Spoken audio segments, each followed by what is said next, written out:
Queridos, estamos de volta para mais um vídeo do canal, voltando a falar acerca das lições da CPAD. Estamos agora na lição número 6, Relacionamentos em Família, que trata do tema pais zelosos e filhos rebeldes.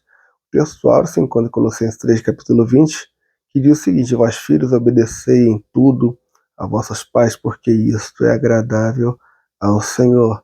Interessante que a gente precisa ressaltar que a obediência tem que ser no Senhor, né? Então, tudo que diz respeito à obediência dos filhos aos pais tem que estar relacionado no que diz respeito à palavra de Deus. O que a palavra diz sobre o assunto? Porque há uma banalização da obediência dos pais sobre os filhos, mas no que diz respeito a coisas seculares, isso os filhos estão isentos. Se os pais quiserem secularizar os seus filhos, eles não devem obedecer a esses mandamentos, ou estas ordens, ou essas imposições. No que tange aos filhos servos de Deus, tudo que for no Senhor tem que ser levado à risca. O que for fora dos parâmetros bíblicos, esses filhos não podem, ou não devem, ou não precisam estar obedientes aos pais, principalmente naquilo que vai fazer com que eles venham a pecar ou transgredir algum tipo de ordem diretamente de Deus, no que tange a palavra do Senhor.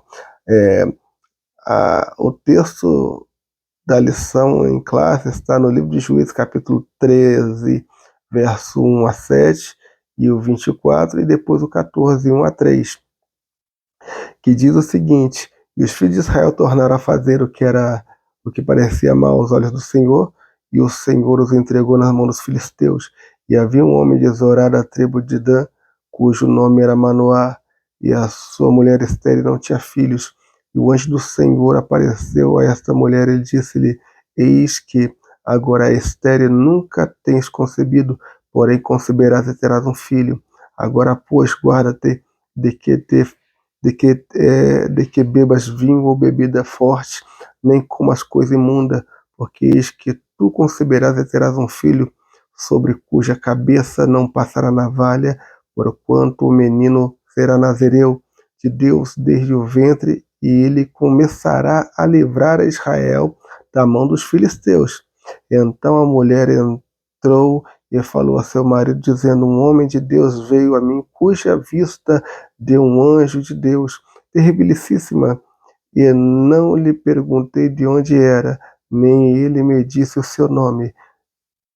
Porém, disse-me: eis que conceberás e terás um filho. Agora, pois, não bebas vinho, nem bebida forte, e nem comas coisa imunda, porque o menino será nazireu, e nazireu de Deus, desde o ventre até o dia da sua morte.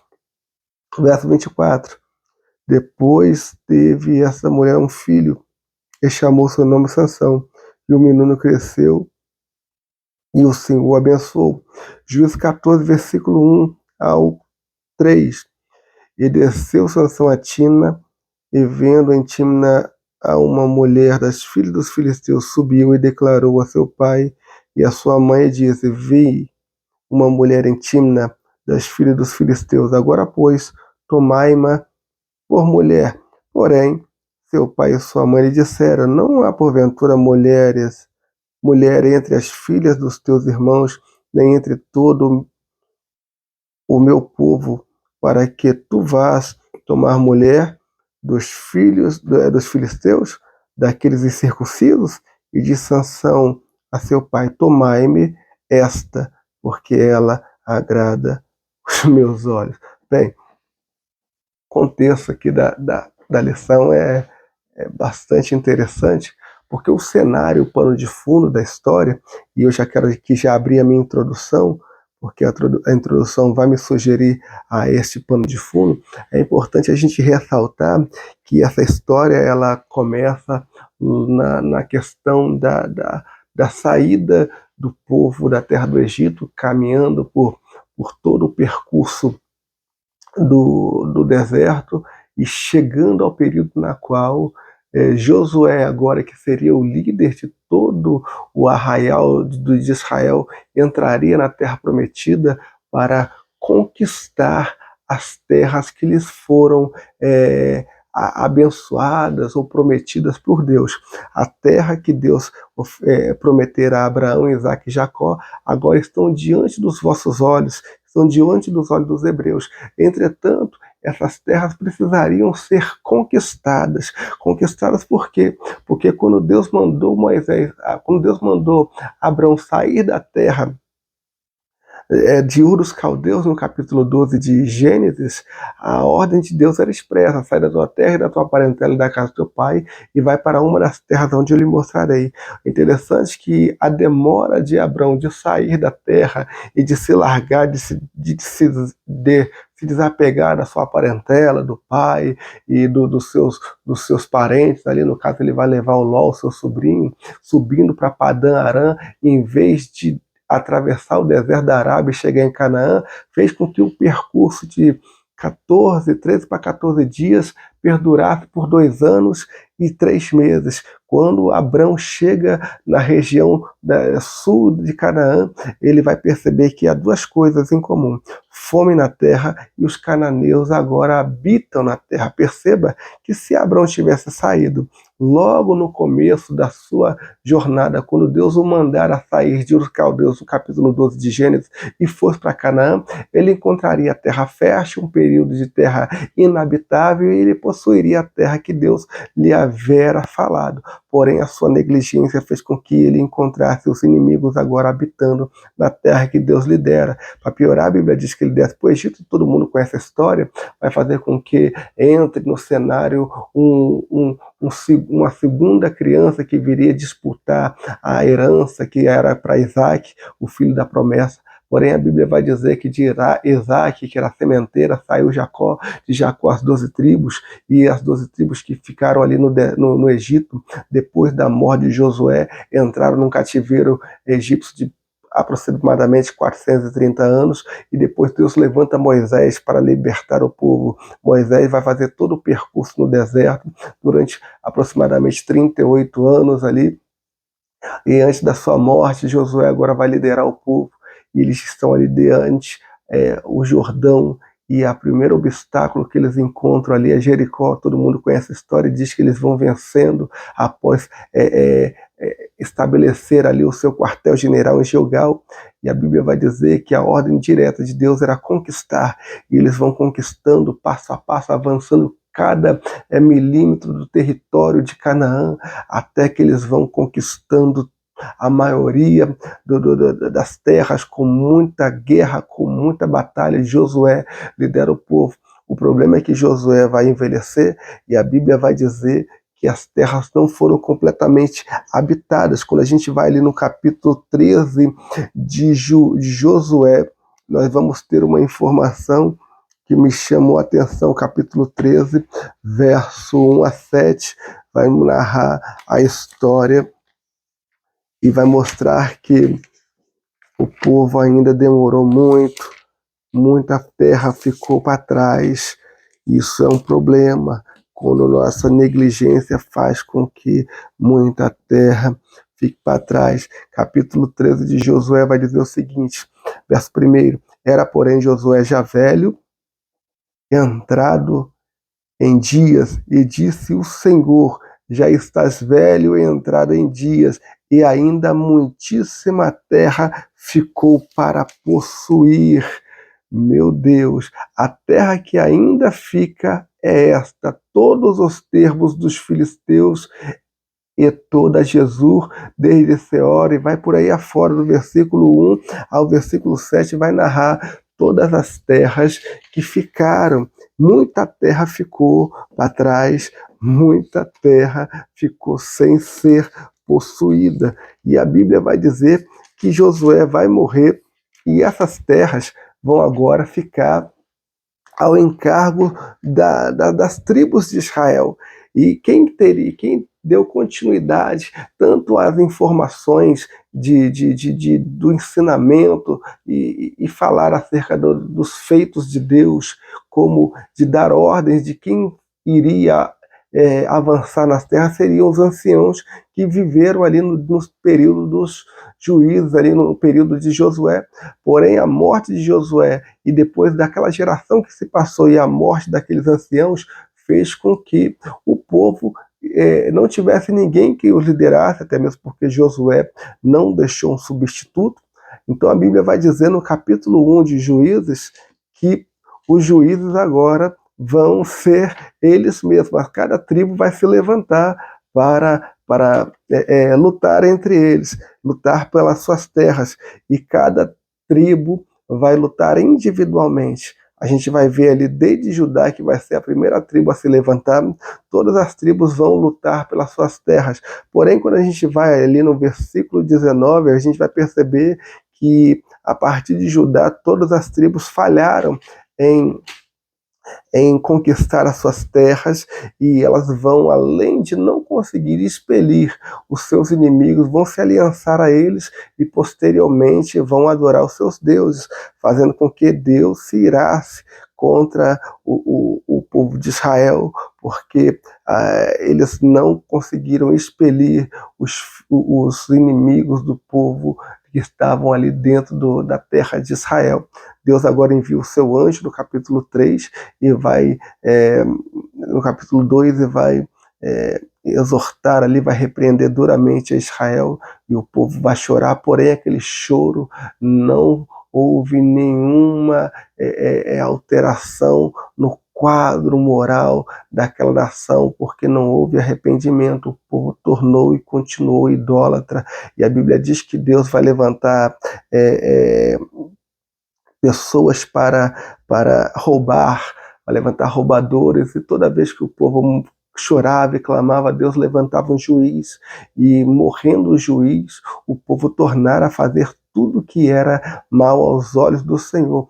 Perceba que isso perdurou durante anos e anos, e Deus permitira que os inimigos da terra, ou seja, os cananeus que estavam em redor, se assenhorassem ali dos hebreus e os fizessem vassalos, e isso perdurou durante anos, a ponto de que o povo vivesse uma vida de escravidão dentro do seu território, na qual vários cananeus se levantavam para perseguir e para combater contra Israel. À medida que Deus ia levantando os juízes, o povo ia vivendo um período de tranquilidade, mas morrendo o juiz, o povo tornara a pecar, e pecar cada vez mais pior. Quando a gente chega nesse pano de fundo, a gente percebe que há um cenário no capítulo 13, o povo está afundado em apostasia, nós estamos partindo para o final do período dos juízes, né? Os juízes estão para se encerrar, o último juiz seria o Sansão, e a gente percebe que o povo ali não tem sinais de mudança, o povo continua obstinado, continua na sua prática ilícita de adoração aos outros deuses, e isso é um problema quando Deus trabalha e a gente não consegue ver que a mão de Deus está trabalhando por detrás dos nossos inimigos para nos causar arrependimento. E foi isso que aconteceu. Quando a gente vê ali Josué capítulo 2, verso 14, a Bíblia vai dizer que Deus vai enviar os roubadores, né? E o versículo 21 vai dizer que Deus, ele vendo que o povo mesmo assim não se arrependeu, não mudou seus maus caminhos, antes continuou ali adorando aos deuses, né, cananeus, o texto vai dizer aqui, ó, em 21, tampouco, versículo 20, por isso a ira do Senhor se acendeu contra Israel e disse, porquanto este povo transgrediu a minha aliança, que tinha ordenado a seus pais, e não deram ouvidos à minha voz, tampouco desapossarei mais de diante deles a nenhuma dessas nações que Josué deixou quando morreu. Perceba que Deus desistiu de tirar aquele povo da terra, e agora a Bíblia vai dizer que Deus, no versículo 23, que Deus vai usar esses povos, essas nações que estão ao redor para serem como instrumentos para testar o povo de Deus. Versículo 23 vai dizer o seguinte: assim o Senhor deixou ficar aquelas nações e não as desterrou logo, nem as entregou nas mãos de Josué. Perceba que agora Deus vai usar a instrumentabilidade dos povos para testar, para subjugar agora o povo que Deus botara em liberdade, para ver o que estava no seu coração e se eles estavam realmente dispostos a adorar a Deus ou não. É nesse pano de fundo que a gente percebe que o cenário de Israel está vivendo um período de apostasia tão grande, que Deus ele precisa intervir. É interessante que no primeiro tópico, nós já vamos entrar para o primeiro tópico, que vai dizer os pais de Sansão. O primeiro subtópico vai dizer que uma situação espiritualmente deplorável. Eu já entro aqui nesse capítulo 13, mostrando que o estado deplorável da nação de Israel era o estado de quem estava vivendo de uma apostasia decorrente de anos, por que não dizer séculos, porque já perdurava mais de 200 anos que o povo estava dentro da terra prometida, estava habitando e não conseguiu nem sequer expelir o inimigo, habitou contra eles, os assenhorou, os cobrou tributos, mas um período em que aquele povo que era pequeno cresceu no meio do povo e se tornou grande, a ponto de fazer com que a história mudasse e agora Israel se tornasse vassalo nas mãos dos próprios inimigos. Nesse pano de fundo na qual não havia uma fé genuína em Deus, o povo fazia o que queria, andava com seus próprios olhos, que Deus vai observar e Deus vai notabilizar na terra de Israel, mas a saber no território de Dan, uma casa, uma família, um casal que temia o Senhor. Bem, o texto vai dizer aqui no capítulo 14 que no subtópico 1, a situação deplorável, né? Por isso Deus entregou Israel na mão dos filisteus por 40 anos. O povo, né, no capítulo 13, vai iniciar a história dizendo que o povo, os filhos de Israel, tornaram a fazer o que parecia mal aos olhos do Senhor. Perceba que após a morte do último juiz que julgou a nação, o povo tornou a fazer, porque eles pareciam que eles só andavam quando tinha alguém na frente, uma liderança, e morrendo essa liderança, essa autoridade espiritual, o povo tornava a pecar. Nesse contexto, nesse cenário de apostasia, nesse cenário de abandono da fé, nesse cenário de rebelião contra Deus, o abandono da palavra de Deus, Deus vai observar que há uma família, e nessa família nós entramos agora no subtópico 2, que é a mulher agraciada. Bem, o casal era formado por um homem chamado Manoá, da tribo de Dan, e sua esposa, que era estéril. Capítulo 13, versículo 2, vai falar acerca dessa família. O interessante é que, mesmo quando a gente olha o contexto do território, das tribos, né, toda essa questão decadencial, desde os patriarcas, desde a libertação da marcha de Israel, o período da murmuração no deserto, a travessia do Jordão, as conquistas, a não conquista de todo o território, a rebelião e, por consequência disso tudo, um período devastador de apostasia, a Bíblia vai dizer que, para piorar a situação, Deus agora precisava levantar um libertador, e Deus vai usar um cenário bastante difícil para que seja levantado esse libertador. É bem verdade que o povo já estava acostumado E eles acreditavam que a qualquer momento Deus levantaria outro juiz, outro libertador. E chega num momento que Deus tem que mudar de estratégia, chega um momento que Deus tem que mudar a sua forma de trabalhar. Eu acho lindo que a história de Sansão, capítulo 13, vai mostrar que Deus criou uma nova estratégia para tratar com o caráter deformado daquele povo que já estava acostumado com o pecado, estava acostumado com a perseguição, estava acostumado com a perca de bens, a perca de valores, mas sabia que a qualquer momento Deus ele ia intervir em levantar alguém para fazer o serviço e depois que o serviço estivesse feito, eles voltariam a pecar. Só que Deus vai trabalhar de uma forma diferente. Ele vai buscar, dentro de um período de apostasia tão grande, uma tribo. E essa tribo é a tribo de Dan. Para quem não sabe, eu fiz um vídeo anterior falando da família de Dan, da casa de Dan, dos danitas, e eu falei acerca do histórico de Dan, quando no capítulo 49, no verso 49 de Gênesis, do verso 17 e 18, o Jacó vai profetizando sobre os seus filhos, e no versículo 18 ele vai falar que Dan é uma serpente, uma víbora junto ao caminho, que pica o calcanhar dos cavalos e faz cair o seu cavaleiro. E ele vai dizer, da sua salvação clamo eu ao Senhor. Interessante que Deus vai dar a Jacó a revelação que o seu filho Dan, seria uma serpente, literalmente um aspecto, uma característica de serpente, de traiçoeiro, de gente de emboscada, que fica na surdina e derruba aqueles que passam perto dele. E Jacó tinha tanta convicção que o seu filho Dan não prestaria, não seria alguém que fosse bem sucedido, que ele vai dizer no capítulo 49, o verso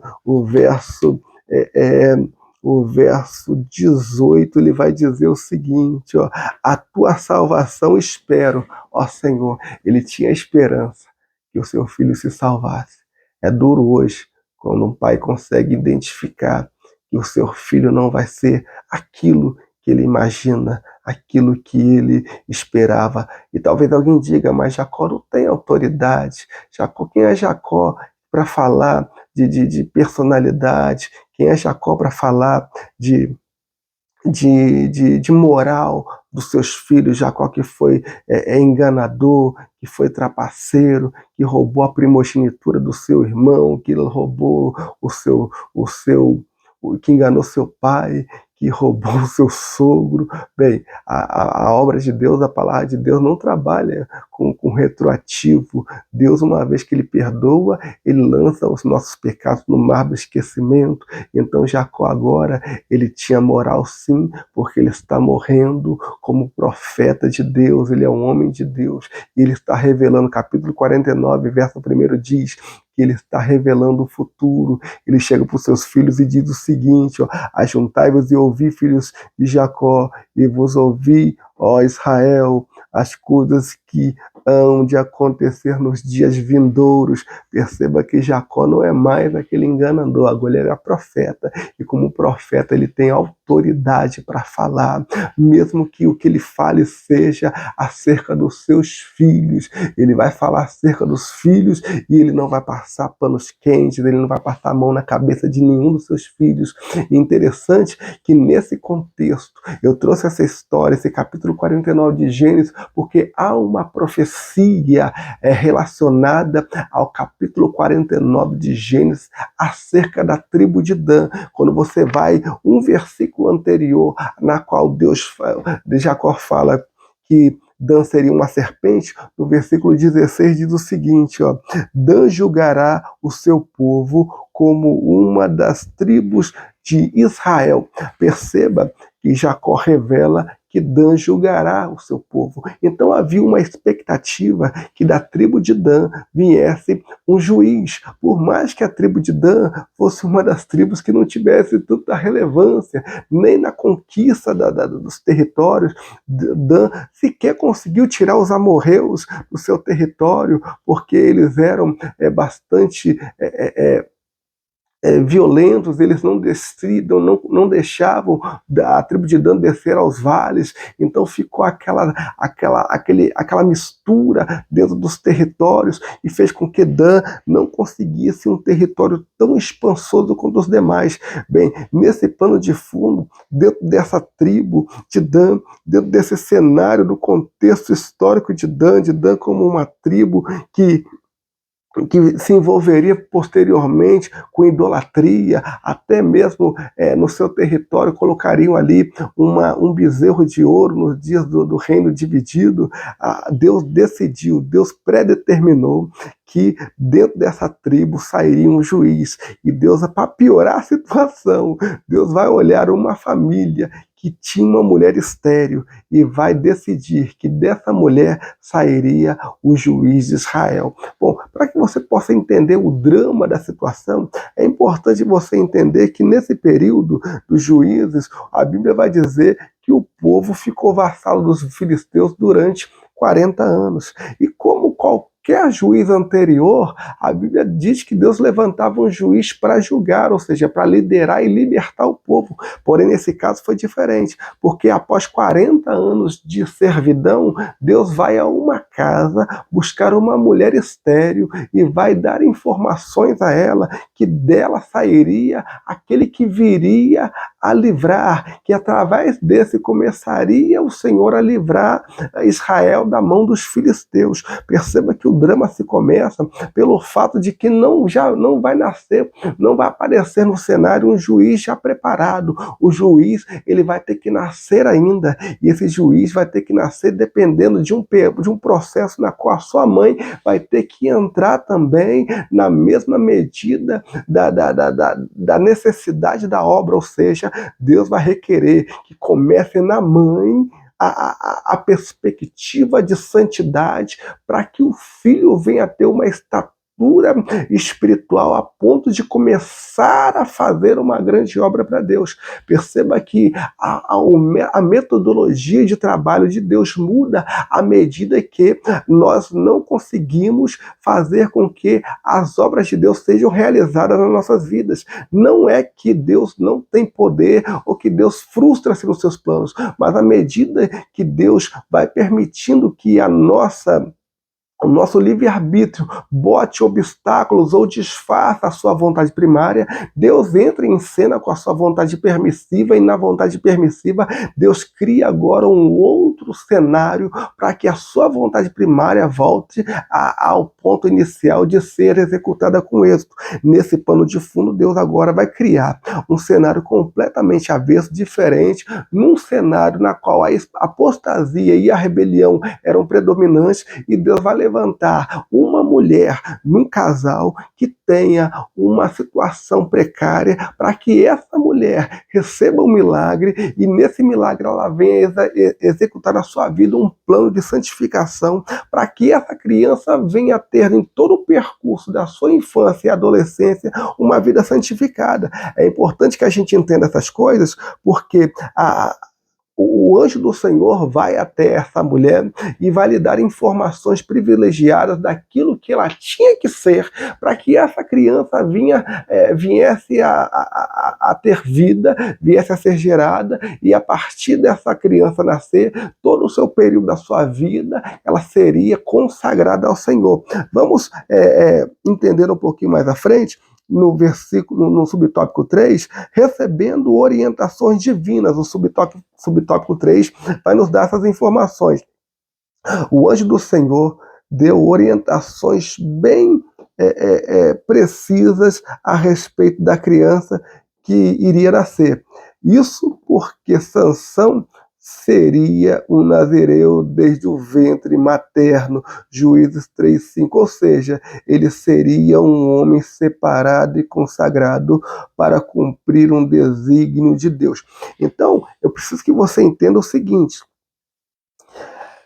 as informações que foram passadas para a esposa de Manoá era que o menino seria nazireu desde o ventre da sua mãe, mas as informações que foram passadas para ela era que ela devia se abster de vinho, de bebida forte, de comidas imundas, e todo todos os quesitos que lhe enquadrariam num papel de nazireu.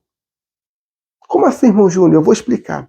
Quando nós vamos ali no capítulo 6 de Números, a Bíblia vai mostrar toda a preparação e os pré-requisitos para um voto de nazireu. É preciso que você leia comigo o capítulo 6 de Números, para que você entenda qual era a informação que o anjo do Senhor, a saber, o próprio Senhor Jesus Cristo, passou para aquela mulher, para que ela cumprisse a risca na sua vida, para que depois fosse implantada no menino. É igual o próprio texto de Provérbios vai dizer: ensina o menino no caminho. Ensinar no caminho é estar com ele. Pressupõe que a criança vai caminhar os caminhos que o pai lhe ensinar. E para que o pai lhe ensine, o pai tem que estar junto e tem que conhecer também o caminho. É muito fácil indicar o caminho e não passar pelo caminho, nem sequer conhecer o caminho. Mas, neste caso, a mãe teria que fazer um voto para que ela se iniciasse o nazireado na sua vida, e depois que esse nazireado se iniciasse, essa criança seria gerada já num estado de purificação do corpo físico dela. Vamos para a Bíblia para que a gente possa entender? Números capítulo 6 vai dizer o seguinte: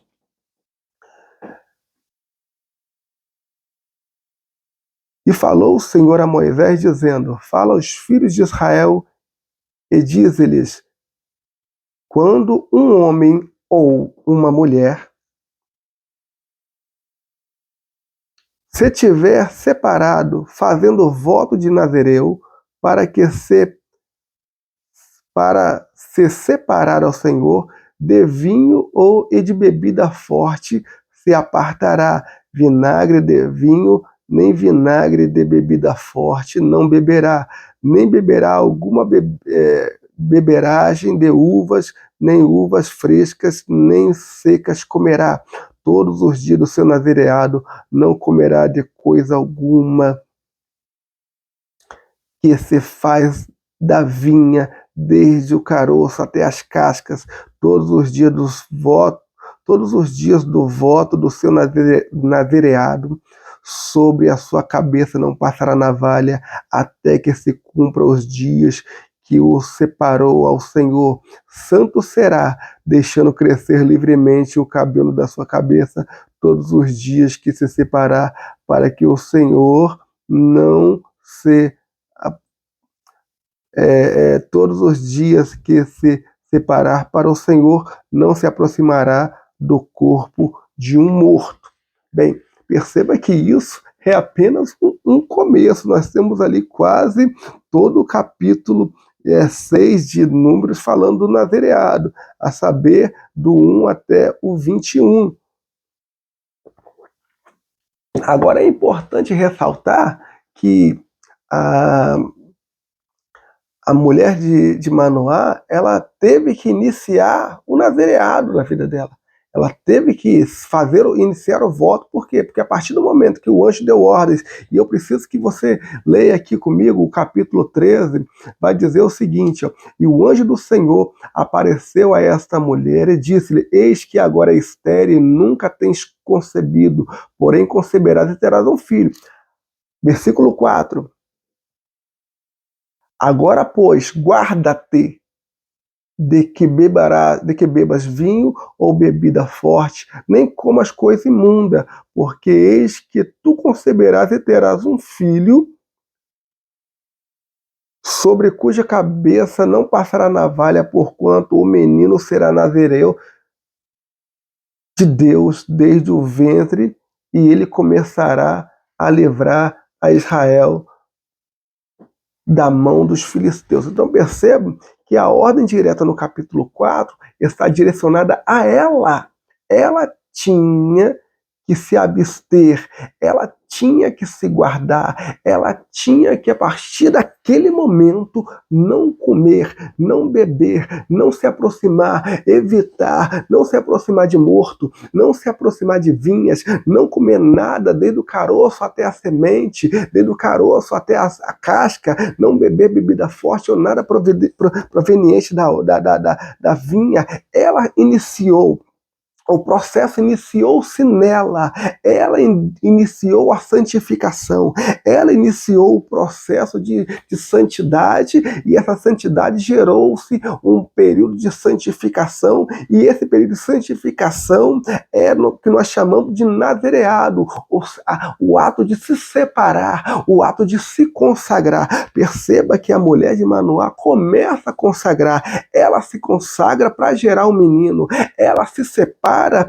para gerar um menino. E isso é tão interessante, isso é lindo, que quando nós fazemos aí um comparativo com outra mulher que também gerou um nazireu, você vai perceber que num período aí aproximadamente de 20 anos nós temos duas personagens. Nós temos a mulher de Manoá e nós temos Ana. A primeira personagem, a Bíblia vai dizer que o anjo do Senhor, a saber, o próprio Senhor Jesus, vai até a casa dela, fala que ela é estéril, fala que ela não tem filho, fala que ela nunca teve filho, que ela nunca concebeu, mas que ela vai gerar, que ela tem que se consagrar, que ela tem que se afastar, que ela tem que se abster, que o menino será nazireu desde o ventre, e no cabelo dele não passará navalha, e a partir dele você começaria a vencer os filisteus. A mulher de Manoá, o próprio Jesus dá ordens, dá detalhes, dá regras, fala que vai acontecer, fala que tem que ser, e todo o aparato que ela tinha que ter para que essa criança viesse a se santificar e começar uma grande obra. A Ana não. Ana, ela era estéril. Você não vê Deus falando que ela vai ter, você não vê Deus prometendo nada para ela, você não vê Jesus, nenhum anjo sequer ido até ela, porém você vai ver ela orando ao Senhor, fazendo um voto ousado, um voto de nazareado, que ela vai fazer um voto, vai consagrar o menino ao Senhor.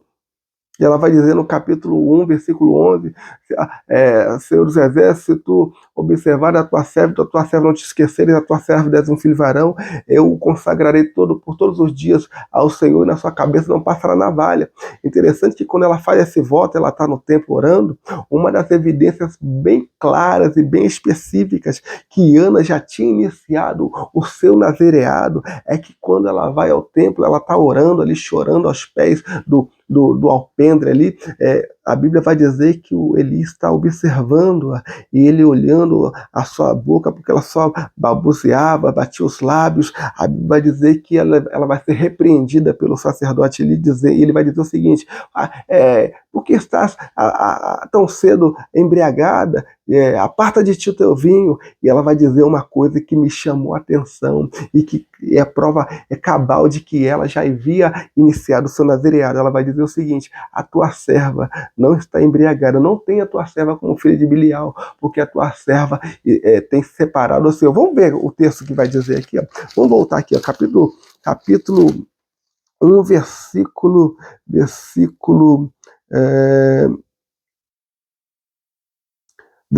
16 vai dizer o seguinte, ó: não tenhas, pois, a tua serva por filha de Belial, porque é da multidão dos meus cuidados e do meu desgosto tenho falado até agora. Versículo 15 vai dizer aqui, ó: porém Ana respondeu e disse: não, Senhor meu, eu não sou mulher atribulada de espírito, nem vinho nem bebida forte tenho bebido, porém tenho derramado a minha alma perante ao Senhor. Perceba que Ana, ela vai fazer um voto ao Senhor, mas antes de fazer o voto, ela já tinha se abstido do vinho e da bebida forte. Ela já tinha iniciado no seu coração um projeto, ela já tinha apresentado o seu corpo como o doador do milagre, aquela que receberia o milagre. Então ela inicia o nazareado na vida dela. O texto não vai dizer, mas ela inicia o nazareado, ela já se abstém da bebida forte, ela já se abstém do vinho. Você vai ver ela orando ao Senhor, mas ela já iniciou o projeto, coisa que a mulher de Manoá, ela era estéril, mas ela praticamente não estava ali pedindo, ela não estava chorando, ela não estava clamando por um filho, mas Deus envia o seu anjo, e o anjo do Senhor dá-lhes informações acerca de como seria o processo. Ambas têm orientações, uma recebe e a outra inicia, mas de todas as formas as mulheres iniciam o nazereado e começam em si a consagração para que através delas as crianças venham crescer e concluir a sua obra. Tanto é que o Sansão iria iniciar a obra, e a Bíblia vai dizer que o Samuel, ele vai, através dele, depois consecutivamente com Davi, vão concluir a obra de eliminar, de acabar com o poderio dos filisteus, né? A Bíblia vai dizer no capítulo 7 de 1 Samuel que Samuel ora e cai fogo, cai pedra do céu, troveste do céu, e a partir daquele dia os filisteus nunca mais atravessaram os termos de Israel. Perceba que um vai começar, o outro vai dar fim, vai terminar logicamente com Davi, né? No capítulo 5 de 1 Samuel, capítulo 5 de 2 Samuel, capítulo 8 de 1 Samuel vão mostrar que Davi vai subjugar definitivamente os filisteus, mas inicia com Saul, com Sansão, e vai ter cabo com Samuel ali como o último juiz, mas aquele que faria a transição monárquica, e terminaria com Davi executando a obra que iniciaria com Sansão. Vamos continuar? Agora vamos para o subtópico 2. O subtópico 2 vai falar aqui da fraqueza do caráter de Sansão. Sansão subestimou o poder do inimigo. Perceba que o Sansão, ele é um camarada que ele se aparece muito com muitas pessoas que nós conhecemos hoje, porque são pessoas que estão acostumadas com o poder de Deus, estão acostumadas com a obra de Deus, e muitas das vezes eles acham que são intocáveis. Sansão, ele sabia que tinha uma obra para executar, e ele achava que ele poderia fazer o que ele quisesse. Bem, a Bíblia vai dizer que Sansão, ele já de cara, ele já consegue transgredir ali a ordem de Deus, ele vai quebrar o nazereado dele por diversas vezes. E eu acho interessante que Deus, ele tinha esse interesse que o Sansão errasse, não porque Deus queria o pecado, mas porque Deus, ele tinha já um trabalhar com base na perspectiva do caráter de Sansão. Perceba que, usando como base nessa fala, eu uso a história de Jonas, que a Bíblia vai dizer que Deus envia Jonas justamente porque Jonas era um camarada que por si só ele não iria. Jonas não teria condição de fazer aquela obra por causa de uma vontade primária dele, ou seja, por se submeter à vontade de Deus, por atender um eis-me aqui. E Deus, sabendo que Jonas não iria no primeiro momento, ele permite que Jonas vá para um barco e desça no porão, e do porão ele caia no fundo, na profundeza do mar, entre na boca do peixe para que seja lançado na beira da praia, e então execute a obra que Deus o determinar. Assim também era o Sansão. O Sansão era um camarada completamente irredutível, por mais que fora ensinado pelos seus pais como ele tinha que proceder. Os pais deles, a Bíblia nos mostra que era um casal abençoado. Você vai ver que havia um relacionamento íntimo entre o casal. Não houve em nenhum momento uma falta de comunicação. Porém, o Sansão, ele vai mostrar que, por mais que a família, o casal, os pais sejam homens e mulheres de Deus, pode acontecer que um menino venha mascar, que o filho venha andar por outros caminhos, e a gente vai entender isso, e a Bíblia vai nos mostrar aqui, como está dizendo na lição. Certa feita ele foi cercado por mais de 1000 soldados filisteus armados, mas Sansão os matou com uma queixada de jumento. Perceba que o nazereado impedia que Sansão tocasse em alguma parte de algum animal morto. Ele vai vencer 1000 soldados, mas vai perder o nazereado. Sansão vai para Timna, uma área que tinha uma colheita de vinhas exorbitantes, ele não podia passar perto de vinhas, mas ele vai passar em Tímna e vai achar uma mulher que lhe agradar seus olhos. Vai perder o nazireado, quebrou o nazireado só pelo fato de passar em Tímna. Quando ele chega em Tímna tem um leão, um filho de leão, ele vai matar o leão, vai rasgar o leão como rasgasse um cabrito. Quando ele volta, ele vai descobrir que na carcaça do leão tinha o quê? Tinha mel, tinha um favo de mel. Interessante que ele obteve vitória e ele vai voltar aonde ele obteve vitória e vai adquirir uma grande derrota. A derrota era um mel que para ele era alimento. Tem muita gente que é assim, depois de uma grande vitória, consegue cair numa grande derrota, achando que está sendo alimentado, achando que está saindo vitorioso, mas está só tocando no famoso mel de cadáver. Que Deus em Cristo Jesus nos ajude a não cairmos neste pecado de Sansão, de sermos aqueles que tocam nas coisas impuras e achamos que saímos vitoriosos. Nem tudo que está dando certo é certo, nem tudo que está dando certo vai dar certo no final. Deus deu ordem a Moisés: Moisés, fala com a rocha, e Moisés vai lá e fere a rocha 2 vezes e saiu água, alimentou a multidão. Porém Moisés, por causa da desobediência, ficou fora da terra prometida. Tem muita gente que está fazendo e fazendo errado. O Sansão, ele venceu 1000 homens com um pedaço de uma queixada de jumenta, tocou no animal morto, tocou em um pedaço de cadáver, perdeu a comunhão, matou, venceu, mas perdeu. No mundo espiritual está perdendo. Tem muita gente que está conquistando, está comprando, está ganhando, está crescendo, mas no mundo espiritual está perdendo. Isso é perigoso. Nós vamos ver vários relatos de Sansão realizando proezas, realizando feitos que na vista humana é considerada como atos poderosos de Deus, carregar um muro nas costas, mas estava na meia-noite lá no prostíbulo nos filisteus e está carregando um muro nas costas. O que adianta carregar um muro nas costas e estar no meio da prostituição? Então esses fatos mostram que Sansão, ele não observou que ele poderia perder, mesmo estando operando grandes coisas que aparentemente para Deus, né? Quando a gente vai no subtópico 2, fala-se da presunção de Sansão. Visto que o Espírito do Senhor o capacitou a realizar grandes proezas, que o homem comum não realizaria, Sansão não percebeu que tinha um terrível inimigo, seu próprio ego. Este o levou a subestimar a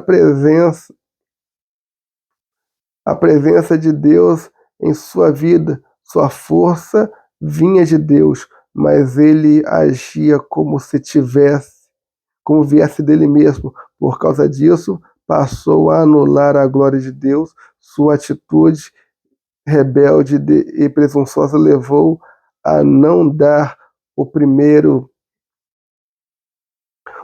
lugar para o Senhor, passando a buscar o prazer, a ociosidade e a luxúria. É muito triste quando os filhos não conseguem ver a benevolência do Senhor. Todavia, os pais devem continuar a ser fiéis. Então perceba que o Sansão é prova disso que eu falei. Ele vai acreditar. Inclusive, uma das suas frases célebres, que foi a sua última frase, antes dele saber que estava caído, que estava perdido, que tinha sido derrubado, que ele estava em pecado, era a seguinte: sairei como das outras vezes. Ele acreditava que Deus era com ele, que Deus iria dar vitória a ele, mesmo ele em pecado, mesmo ele tendo quebrado o voto do nazireado. E isso é triste, porque ainda hoje tem muita gente que fala e pensa como Sansão: sairei como das outras vezes, irei, vou pregar e Deus vai ser comigo, eu vou cantar e Deus vai me usar. Mas você está em pecado, está bebendo, está usando droga, não tem problema não, daqui a pouco eu me levanto e vou lá e canto, eu vou lá e prego, eu sou o pastor, eu sou o pregador, eu sou o ensinador, Deus é comigo, eu vou ser vitorioso como das outras vezes. E não percebe que Deus ele pode estar criando uma situação para que este campeão venha a ser derrubado, e que Deus não se deixe escarnecer. Deus não se deixa escarnecer. Aquilo que o homem plantar, isso o homem colherá. Bom, quando a gente vai aqui para o subtópico 3, nós vamos ver o Sansão manipulando o poder de Deus e brincando com o pecado. Em Juízes 16, 16 a 18, a Bíblia descreve como Sansão trata as coisas espirituais. Ele entrou num terreno perigoso brincando com a coisa santa. Ele obteve uma ideia falsa do poder de Deus, iludido, pensava que poderia viver de qualquer maneira, pois estava certo de que o poder divino não lhe faltaria. Foi o que eu falei anteriormente, né? O Sansão, ele já estava convicto, achando que Deus ia dar vitória a ele, porque ele tinha uma chamada, ele foi chamado desde o ventre da mãe dele para iniciar ali a morte dos filisteus. Então ele achava que era só isso, já lhe bastava, que ele não precisava fazer mais nada, que ele não precisava cumprir nada, que ele não precisava observar nada, que ele não precisava ser obediente, ficar na torre, ficar na vigilância. Não, ele achava, não, Deus é comigo e Deus vai cumprir. E tem muita gente que fica nessa situação achando que Deus ele vai cumprir com tudo que ele quer na sua vida, sem que você tenha que cumprir o seu papel. E a gente consegue entender que não é dessa forma, que Sansão ele teve a sua penalidade. Interessante que Sansão, quando ele estava ali no colo de Dalila, e ele vai estar tão brincando com o pecado que ele vai começar a brincar com ela, e ela vai falar: ah, Sansão, você não me conta a origem da tua força. Ele por 3 vezes vai enganar Dalila, mas na 4ª vez ele vai contar a verdade para Dalila. E naquele momento a Bíblia vai dizer que ela dorme, que Sansão dorme no joelho de Dalila, e é o verdadeiro sonho da carnalidade, quando o servo de Deus ele dorme no colo do pecado. E a Bíblia vai dizer que não teve outra. Sansão ele vai ter os seus cabelos cortados a partir do momento que ele conta o seu segredo, que ele conta a forma e o segredo da tua força para Dalila. Ela vai chamar um homem que vai cortar o cabelo dele, e quando ela gritar, quando ela gritou para ele: Sansão, levanta que os filisteus estão vindo, ele vai achar que ele tem o domínio do poder, o domínio da força, e vai dizer: sairei como as demais vezes. Porém já era tarde. O Espírito do Senhor já tinha se afastado de Sansão. O Espírito do Senhor já tinha o deixado. Ele já estava sozinho, e a origem da sua força já tinha se perdido. Agora Sansão se encontra cego, se encontra preso, amarrado, e é triste, porque o início da lição vai mostrar que Sansão vai chegar para os seus pais e vai dizer, no capítulo 13, no capítulo 14, Sansão vai dizer que aquela mulher lhe agradava os seus olhos. E o final de Sansão, ele está sendo preso, tendo seus olhos perfurados, os olhos que lhe fizeram cair por amores por aquela incircuncisa, aquela filisteia, agora faz com que ele esteja cego.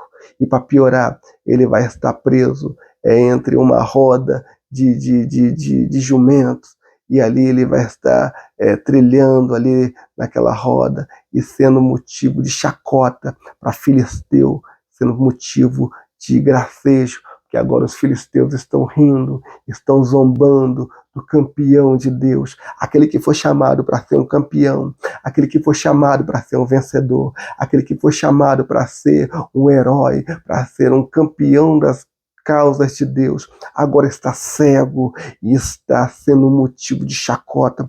Nos nossos dias não é diferente. Quantos hoje que foram chamados, quantos desses grandões e desses medalhões que foram chamados para fazer uma grande obra e até fizeram, e agora são motivo de escárnio nas redes sociais, são motivo de chacota nessas páginas de entretenimento, que zombam, que escarnecem e usam a história decaída desses homens para trazer escândalos à obra de Deus. Que Deus nos livre de sermos contados junto com esses que foram chamados para fazer uma grande obra, mas que por causa do seu ego, da sua soberba, caíram e hoje se encontram como palhaços, cegos, sendo zombados, sendo instrumento de alegria de Filisteu. Eu acho lindo que a chamada de Sansão era para começar a destruir, começar a se vingar. O versículo 5, porque e com ele começará a livrar a Israel da mão dos filisteus. Ele começaria a livrar. É bem verdade que já tinham se passado 20, 40 anos que Israel estava vassalo na mão dos filisteus. Deus mudou o cenário, pegou uma tribo improvável, mas que tinha uma promessa, levantou da casa de um homem que tinha uma esposa estéril, uma nazireu que dedicou a sua vida, consagrou a sua vida para gerar uma criança que seria nazireu, separado, consagrado desde o seu ventre. Aquela criança cresceu debaixo de uma doutrina, cresceu debaixo de um estatuto, cresceu conhecendo a Deus, se desviou no meio do caminho, é verdade, acreditou que o seu poder, acreditou que a sua eloquência, acreditou que a sua força, a sua veracidade o faria campeão, como tem muita gente hoje que acredita na sua eloquência, acredita na sua teologia, acredita no seu timbre de voz, acredita no seu ministério, acredita na sua carteirinha, acredita porque é o pastor, porque é o ensinador, porque é o dono, e não sabe que Deus já os abandonou. Porém, a Bíblia vai dizer que quando Sansão, ele estava ali preso, cego, e ele estava ali agora no templo dos filisteus ali, e ele vai se lembrar, e algo me chama a atenção, e eu quero falar com os irmãos, que no dia, no final da sua trajetória, próximo de cumprir o seu ministério, a Bíblia vai dizer que Sansão estava preso.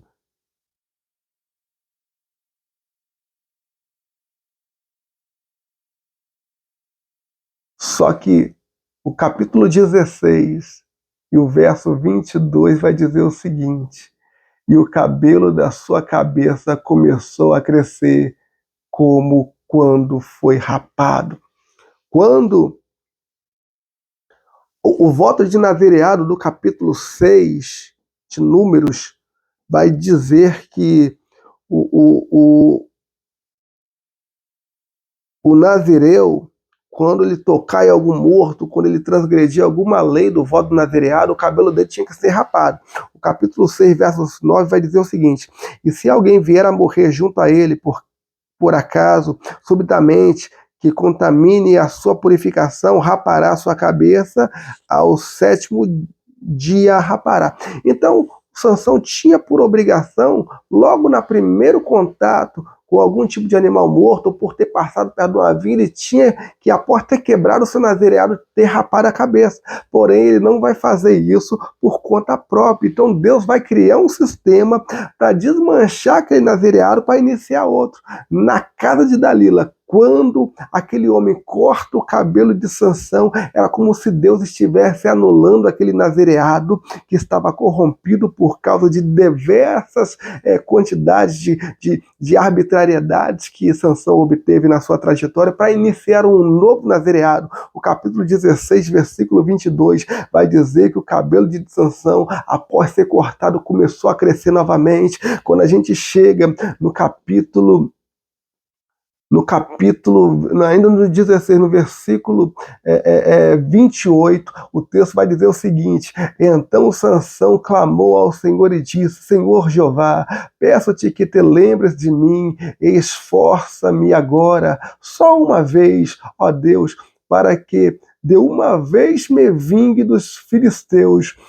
Pelos meus 2 olhos, abraçou-se, pois, Sansão com as 2 colunas do meio em que se sustinha a casa, e arremou-se sobre elas com a sua mão direita numa e com a sua mão esquerda noutra, e disse Sansão: morra eu com os filisteus. Inclinou-se com força, e a casa caiu sobre os príncipes e sobre todo o povo que se havia nela, e foram mais os mortos que matou na sua morte do que os que matou na sua vida. Perceba que Sansão, no final da sua vida, consegue cumprir a sua chamada, a sua vocação, que era começar a destruir os filisteus. Ele inicia um novo nazireado, ele inicia um novo voto, ele inicia uma nova santificação. No período que ele estava no cárcere, o cabelo dele tornou a crescer. Tanto é que o escritor aos Hebreus vai dar ênfase e vai colocar no rol dos campeões ali da fé, dos heróis da fé, Sansão. O que deveria dizer de Baraque, né, de Jefté, de Sansão? Me faltaria tempo. O escritor aos Hebreus coloca Sansão no rol daqueles que venceram. Muitos acreditam: Sansão se suicidou. Não, Sansão não se suicidou. Ele cumpriu o seu voto, ele derribou aqueles pilares, e como um soldado ele morreu na guerra, matando o filisteu. Tanto é que o texto vai dizer que a sua morte morreu mais filisteu do que na sua vida. Demorou, mas conseguiu cumprir. Que Deus nos ajude a não termos que passar por isso, para que a gente possa entender que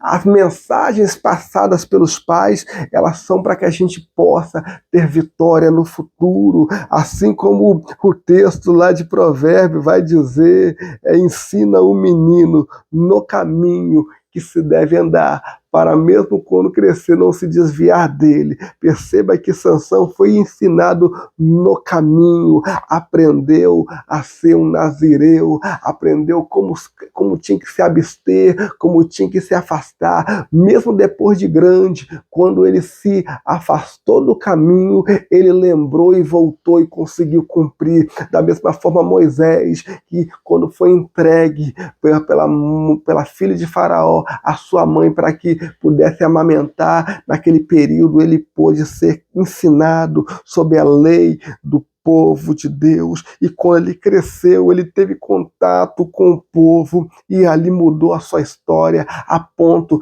do escritor aos Hebreus também dizer que Moisés decidiu sofrer um pouco com o povo de Deus do que ter a glória do Egito. Assim Moisés também, assim Sansão também, no final da sua vida, ele lembrou do ensinamento da sua mãe, lembrou dos ensinamentos do seu pai, e mudou de história, mudou de vida. Demorou muito, demorou para fazer o que tinha que fazer. Tem muita gente que é assim, tem uma obra grande para fazer e fica enrolando, fica dando volta em Moabe, em Sodoma, no Egito, na Babilônia, em vez de cumprir o que tem que fazer, fica se arrumando com Filisteia e acaba cego, preso, e depois de tudo vai começar a fazer a obra do Senhor. Poderia fazer logo no começo, que a gente aprenda com os erros de Sansão a cumprir o nosso ministério, a cumprir a ordem que Deus nos dá, para que nós não venhamos a nos encontrar como Sansão, cego, preso e sendo motivo de escárnio de filisteu. Que nós viemos cumprir, que nós viemos fazer a vontade de Deus, que nós viemos obedecer aos nossos pais no Senhor, que nós como pais viemos entender que se por acaso os nossos filhos não quiserem entender, não quiserem cumprir, não quiserem seguir, eles têm livre-arbítrio, mas a nossa casa servirá ao Senhor. Assim como Josué disse: não sei vós, mas eu e minha casa serviremos ao Senhor. Enquanto os filhos estiverem debaixo do seu teto, os filhos têm que andar conforme os mandamentos e os desígnios que o Deus de nossos pais nos ensinou, e assim nós temos que passar para os nossos filhos. E assim nós concluímos a lição, e a conclusão vai dizer o seguinte: a presente lição não teve por objetivo de explorar toda a história de Sansão, por mais que nós exploramos bastante, mas mostrar, né, que muitas das vezes os pais, por mais que são zelosos, eles sofrem vendo os filhos se perdendo no mundo, no pecado, mas que nós temos que nos permanecer firmes, orando, consagrando, dedicando nossos filhos para que eles venham a andar no caminho do Senhor. E caso eles venham se desviar por algum motivo, que Deus possa criar situações para que eles possam voltar. A gente tem aí uma história, eu quero finalizar com essa história de um rei que ele demorou em ter filhos, e a Bíblia vai dizer que Deus envia o profeta Isaías até a sua casa. Todos nós conhecemos a história do rei Ezequias, e a Bíblia vai dizer que o profeta Isaías chega para ele e fala: bota tua casa em ordem, porque certamente morrerás e não viverás.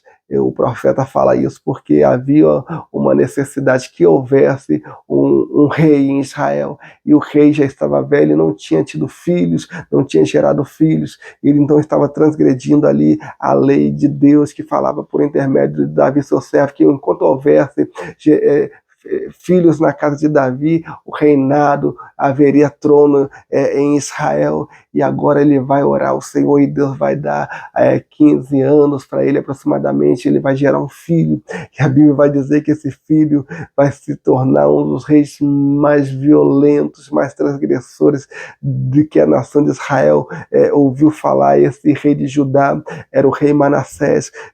Diz a história que o rei Manassés foi aquele que cerrou ao meio o profeta Isaías. Porém, o livro de Crônicas vai dizer que esse rei, por não dar glórias a Deus, por não se colocar nos caminhos do Senhor, ele vai ser levado para a Síria, o império mais violento do mundo antigo. O capítulo 33 de 2 Crônicas vai falar do cativeiro de Manassés, e a Bíblia vai dizer, e eu acho lindo que isso é uma das histórias muito comoventes, mas que também fala tanto como da minha vida como da sua vida, porque eu cheguei a passar por isso. E a Bíblia vai dizer o seguinte, ó,